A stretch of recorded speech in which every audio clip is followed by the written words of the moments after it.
Jubilee Hills BJP అభ్యర్థి దీపక్ రెడ్డి ఎన్నికల ప్రచార రథాలను ప్రారంభించారు. ఈ సందర్భంగా ఆయన టీజీఎస్ టెంపుల్లోని సాయిబాబా అమ్మవారిని దర్శించుకొని ప్రత్యేకంగా పూజలు చేశారు.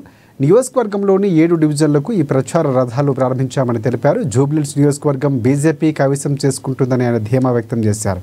ఇక ఈ కార్యక్రమంలో ఆదిలాబాద్ ఎమ్మెల్యే పాయల్ శంకర్, తాడూరి శ్రీనివాస్ తదితరులు పాల్గొన్నారు. ఎక్కడికి పోయినా ప్రజలు ఒకటే చెప్తున్నారు, లాస్ట్ టైం కంటే చాలా డిఫరెన్స్ ఉన్నది, మీకు కంపల్సరీ సపోర్ట్ చేస్తాం, మోడీ గారికి సపోర్ట్ చేస్తాం. వాళ్ళు వచ్చి 2 ఏళ్ళు అవుతుంది, ఎక్కడ గొంగడు అక్కడనే ఉన్నది.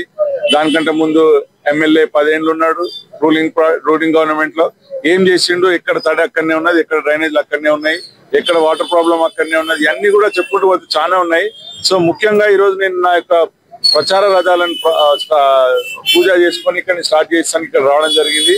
ఈరోజు అదే విధంగా అందరు ఎమ్మెల్యేలు ఎంపీలు కూడా మరికొద్ది క్షణాల్లో ఇక్కడ ఎవరెవరైతే పార్టిసిపేట్ అవుతున్నారో వాళ్ళందరూ ఇక్కడ రావడం జరుగుతుంది.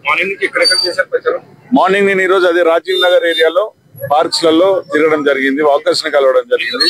దీని తర్వాత పద్మావతి నగర్, మన ఎర్రగడ్డ ఏరియాలో శాస్త్రి నగర్ ఆ ఏరియాలలో తిరగడం జరుగుతుంది. దానికి గెస్ట్లు కూడా వస్తున్నారు. ఎవరి ఏరియాలలో వాళ్ళు తిరుగుతున్నామండి. వాళ్ళు చేసినటువంటి న్యాయం ఏదైతే చెప్పి ఓట్లు వేయించుకున్నారో ఎక్కడ ఏం చేసిరు అనేది చెప్పడానికి ఎక్కడక్కడ ప్రచారాలు. ఇక్కడికి పోయినా ప్రజలు ఒకటే చెప్తున్నారు, లాస్ట్ టైం